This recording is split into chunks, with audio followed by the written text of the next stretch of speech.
ये video class 10 अध्याय से जैव प्रतिरव का रिस्पायरेटरी सिस्टम है यानी श्वसन तंत्र है। श्वसन तंत्र के बारे में हम लोग पढ़ेंगे कि किस तरह से हम लोग सांस लेते हैं, ऑक्सीजन को लेते हैं और कार्बन डाइऑक्साइड बाहर निकालते हैं। तो ये नोज है, यहाँ नोज है नसिका, फिर ये लैरिंग्स है, इसको स्वर नली बोलेंगे। और ये नली जो आई है ये इसको श्वसनी कहेंगे, ब्रोंकाई कहेंगे। और जो आपकी ये नली जो आई हुई है, ये वाली नली, इनको ब्रोंकियोल्स कहेंगे, श्वसनिका कहेंगे। और ये गोल गोल जो पिंडक के रूप में है, इनको अल्वोलाई यानी कृतिका कहेंगे। नीचे डायफ्राम होगा, फिर इधर ये फेरिंग्स होगा, इसको ग्रसनी बोलेंगे। फिर इसकी एक पतली सी एक परत होगी, इसको एपिग्लोटिस कहेंगे। और ये गोल गोल जो आप देख रहे हैं नली के बीच में, इसको ट्रैकिया वात नली कहते हैं। ये मानव फेफड़े हैं। हम एक एक चीज के बारे में बहुत ही अच्छी तरह से पढ़ेंगे। तो श्वसन एक ऐसी प्रक्रिया है जिसमें ऑक्सीजन को हम लेते हैं और कार्बन डाइऑक्साइड को बाहर निकालते हैं। नसिका से ऑक्सीजन को लेते हैं, ये होगी नसिका की बात कर रहे हैं, नसिका की। तो जो नसिका होती है यानी कि आपका ये नोज, जो नोज होती है, नसिका होती है, नसिका से हम लोग ऑक्सीजन को लेते हैं और कार्बन डाइऑक्साइड को बाहर निकालते हैं। यानी अपनी नाक से हम ऑक्सीजन को लेते हैं और कार्बन डाइऑक्साइड को बाहर निकालते हैं। फिर उसके बाद है आपकी ग्रसनी, ग्रसनी यानी कि फायरिंग्स। तो ग्रसनी एक कॉमन पैसेज है खाद्य पदार्थ और वायु के बीच में। तो जो ग्रसनी होता है ये कॉमन पैसेज है, इसके सहारे से भोजन भी पेट के अंदर जाता है। लेकिन क्या होगा, यहाँ पर एक पतली परत होती है एपिग्लोटिस, जिसकी वजह से सांस लेने के, इससे हम सांस भी लेते हैं और खाद्य पदार्थ अंदर प्रवेश नहीं कर पाता है। तो ग्रसनी एक कॉमन पैसेज है खाद्य पदार्थ और वायु के बीच में, क्योंकि जो ग्रसनी के पास जो खाद्य पदार्थ है वो फूड पाइप में चला जाएगा, लेकिन जो वायु है वो लैरिंग्स यानी स्वर नली में आ जाती है। खाद्य पदार्थ लैरिंग्स में ना आए, इसलिए लैरिंग्स के ऊपर एक पतली लेयर होती है, लैरिंग्स के ऊपर एक पतली लेयर होती है जिसे एपिग्लोटिस कहते हैं। लैरिंग्स के ऊपर एक पतली लेयर होती है जिसे हम एपिग्लोटिस कहते हैं। उसके बाद हम लोग लैरिंग्स की बात करेंगे। लैरिंग्स कहाँ है, ये रहा आपका। तो लैरिंग्स में क्या होगा, यानी इसको स्वर नली कहेंगे। लैरिंग, इसमें वोकल कार्ड्स, स्वर कोश, इनका काम होता है जो वायु फेफड़ों से बाहर आती है, फेफड़ों से निकली वायु से क्या होगा कि जो वोकल कार्ड्स लैरिंग्स में प्रेजेंट हैं ये कंपित होंगे। यानी जो वोकल कार्ड्स जो होंगे लैरिंग्स में प्रेजेंट होंगे, ये क्या होंगे, ये कंपित होंगे, ये कंपन करेंगे, थरथराने लगेंगे। तो क्या होगा, ये कंपित होंगे और इसी कंपन की वजह से हमारी आवाज़ पैदा होगी। तो हमारी आवाज़ कैसे पैदा होगी, लैरिंग से ये क्या होंगे, ये कंपित होंगे, इसी की वजह से हमारी आवाज़ पैदा होती है। उसके बाद हम लोग ट्रैकिया की बात करेंगे। ये आपका ट्रैकिया, इसकी बात करेंगे। इसको हिंदी में वात नली कहते हैं। तो ट्रैकिया, इसमें क्या होगा, इसमें सी शेप कार्टिलेजिनस रिंग बने होते हैं। देखिए बना है कि नहीं बना है, ये सी टाइप का बना है कि नहीं बना है। देखिए ट्रैकिया में, वात नली में सी शेप के क्या होते हैं, कार्टिलेजिनस रिंग होते हैं, जिसको मैं पिंक कलर से आपको उसके ऊपर फेर कर बनाकर दिखा रहा हूँ। ये देखिए ये बने हुए हैं, इसमें कार्टिलेजिनस रिंग बने होते हैं।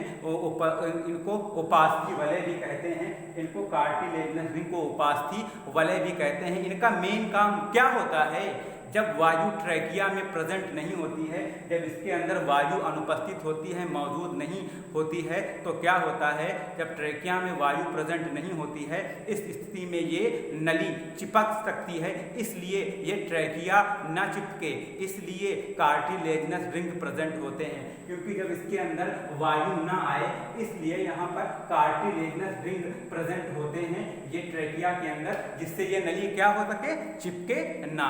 एक बार मैं फिर से दोबारा इसको रिपीट करने जा रहा हूँ, जिससे खूब अच्छी तरह से आपको समझ में आ जाए। ट्रैकिया वात नली, इसमें सी शेप कार्टिलेजिनस रिंग बने होते हैं। इसको हिंदी में उपास्थि वलय कहते हैं। इनका मेन काम क्या होता है, जब वायु ट्रैकिया में प्रेजेंट नहीं होती है इस स्थिति में ये नली चिपक सकती है, इसलिए ये ट्रैकिया ना चिपके इसलिए कार्टिलेजिनस रिंग प्रेजेंट होते हैं। ट्रैकिया दो शाखाओं में विभाजित होती है। ट्रैकिया जो शाखाएं विभाजित होती हैं उसे ब्रोंकियाई, ट्रैकिया जो होती है वो दो शाखाओं में विभाजित होती है जिसे ब्रोंकियाई श्वसनी कहते हैं।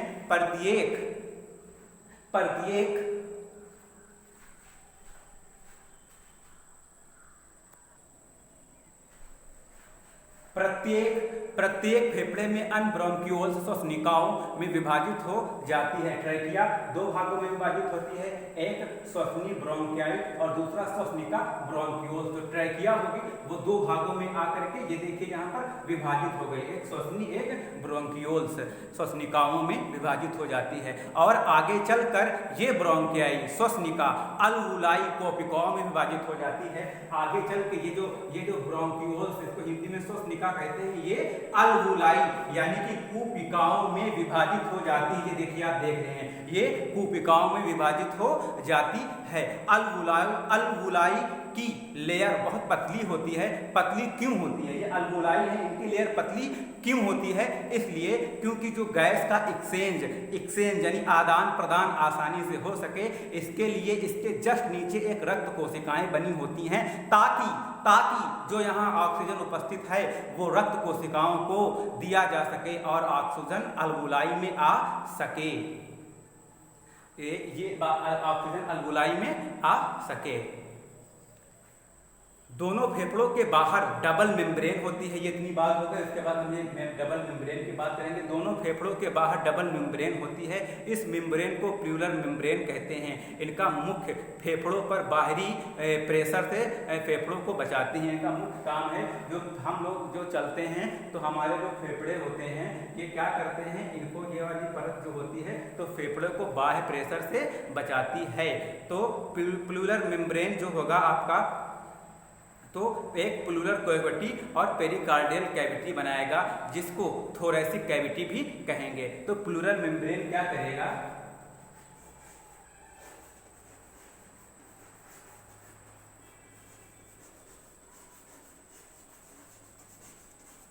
प्लूरल मेम्ब्रेन क्या करेगा, ये pleural membrane pleural cavity plus pericardial cavity बनाएगा। ये क्या बनाएगा, प्लूरल कैविटी और पेरिकार्डियल कैविटी बनाएगा। और क्या बनाएगा, पेरिकार्डियल कैविटी।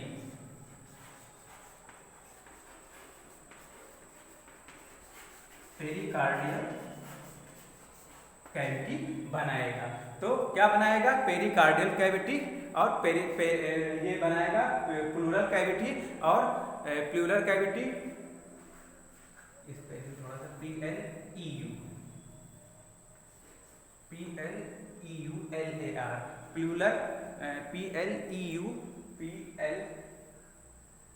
PLEULAR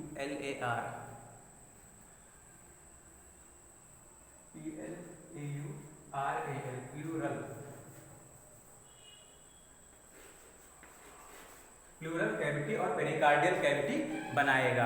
तो पेरिकार्डियल कैविटी क्या होती है, हृदय में उपस्थित होती है। तो इन दोनों के मिलने से एक कैविटी बन जाएगी जिसे थोरैसिक कैविटी कहेंगे। जिसे क्या कहेंगे, थोरैसिक कैविटी।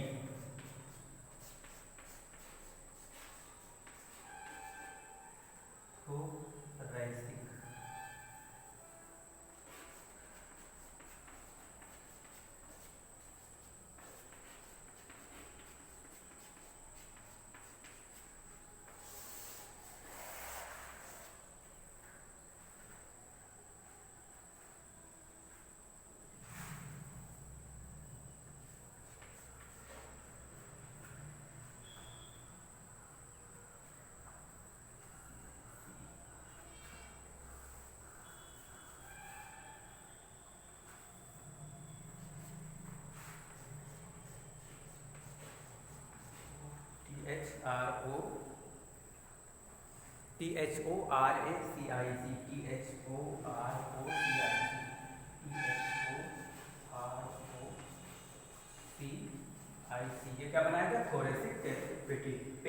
Pericardial cavity. तो प्लूरल मेम्ब्रेन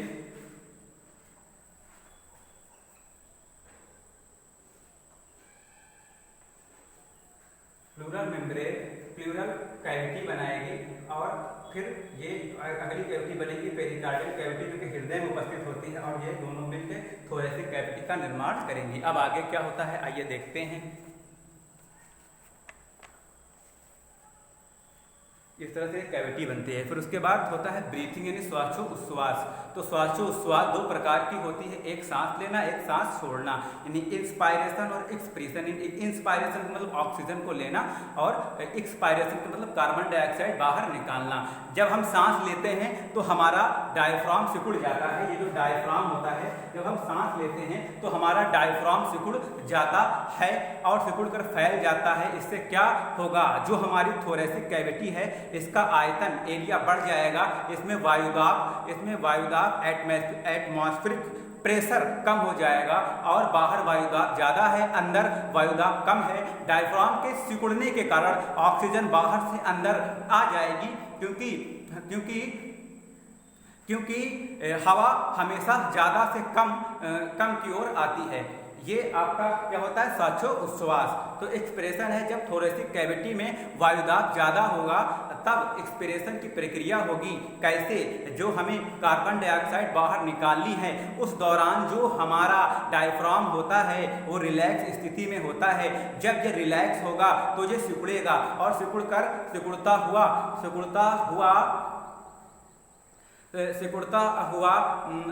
और सिकुड़ेगा, और जब ये सिकुड़ा हुआ होगा तो ये पुनः वापस क्या होगा, अपनी स्थिति में आएगा। इससे थोरेसिक कैविटी का आयतन कम होगा। आयतन कम होने से वायुदाब बढ़ जाएगा और बाहर कम हो जाएगा। इसी वजह से कार्बन डाइऑक्साइड निकल जाएगी।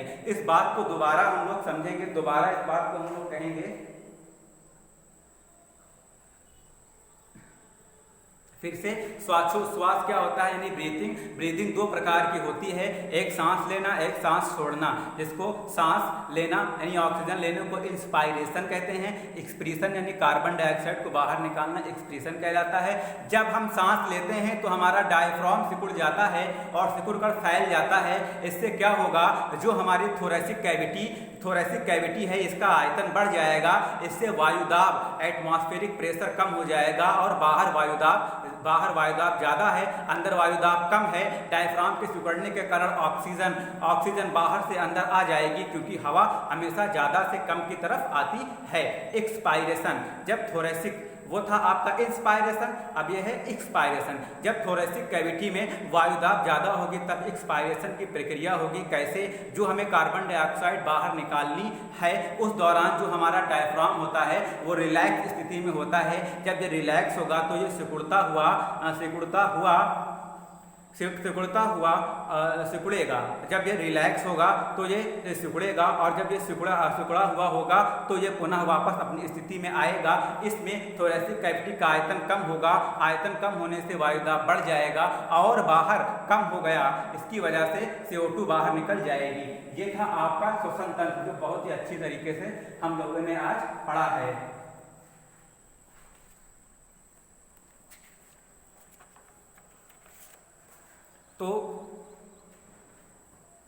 तो एक बात और हम ध्यान करेंगे, ये इधर का हो गया, इतना समझा दिए हैं।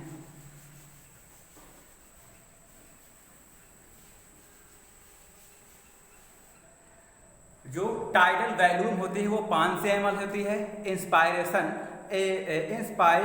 इंस्पायरेटरी रिजर्व वैल्यूम कितनी होती है, वो 3 लीटर होती है। एक्सपायरेशन रिजर्व वैल्यूम कितनी होती है, 1100 ml होती है। टोटल लंग्स 5.81 यानी 6 लीटर वायु फेफड़े के अंदर ले सकते हैं। इस तरह से आपका जो रिस्पायरेटरी सिस्टम था ये समाप्त हो गया है जैव प्रक्रम में। अब हम अगले दिन अगले टॉपिक को लाएंगे और समझाएंगे। आज तक अभी बस इतना ही।